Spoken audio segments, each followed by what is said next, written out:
Captive 1.5 Perfectly Wrong de Sarah Rivens, lu par Cachou Kirsch. Je souris à ces mots. Eh oui, c'est ce que je fais depuis tout ce temps, et je ne suis pas près de m'arrêter. Dans un sens, en lui racontant une partie de la vie que je menais, je m'étais comme libérée. Ash devrait faire ça plus souvent, testée et approuvée par la Ben Corp. Bella était tellement compréhensive. Si j'avais raconté ça à une autre fille, en dehors de mon entourage, ou en dehors du monde des trafics et de toutes ces merdes, elle aurait sûrement pris ses jambes à son cou, direction le poste de police où elle m'aurait balancé. Mais ma Bella, elle, je savais qu'elle n'allait pas le faire. Elle avait toujours été différente des autres filles à mes yeux, et j'avais raison. Cette fille serait à moi, je m'en faisais la promesse. Comme Juliette était destinée à Roméo, Bella m'était destinée. Bref, la philosophie, ce n'est pas mon truc. Tu crois que je pourrais m'habituer ? M'interrogea-t-elle. Mon cœur fit un bond. Je ne m'attendais pas à cette question. Je la dévisageai sans savoir quoi dire. Est-ce qu'elle me posait cette question ? À moi ? Est-ce que ça voulait dire qu'elle était prête à être avec moi ? En dépit de ma vie pas du tout calme. Oh merde, cette fille. Est-ce que tu penses que tu pourrais ?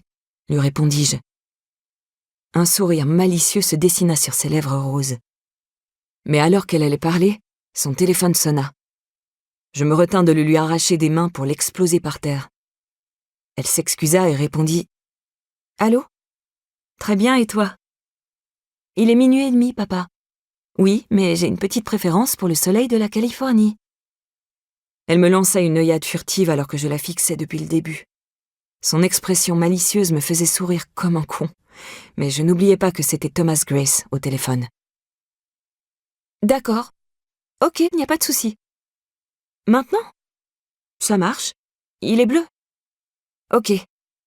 Profitez. Bisous. » Bella posa ensuite son téléphone sur la table. « Peut-être. Est-ce que tu me protégeras des dangers de ta vie ? » Elle se leva, et je fis de même.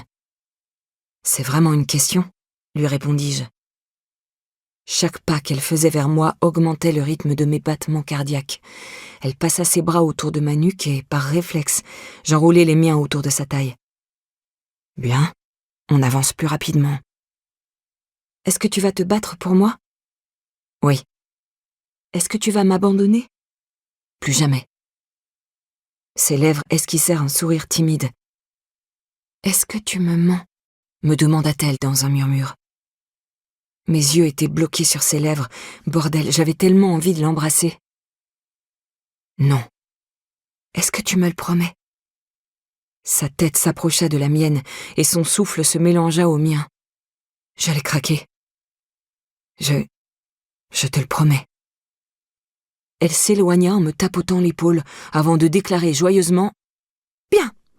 Le disciple de mon père doit passer prendre des documents pour bosser dessus en attendant son retour. Tu vas devoir te cacher. » Ce fut à mon tour de répliquer. Me cacher d'un stagiaire ? Elle acquiesça. Un stagiaire à qui mon père fait confiance. Alors s'il lui dit qu'il a vu un garçon chez lui avec sa fille, je pense qu'il voudra te rencontrer. Je grognai.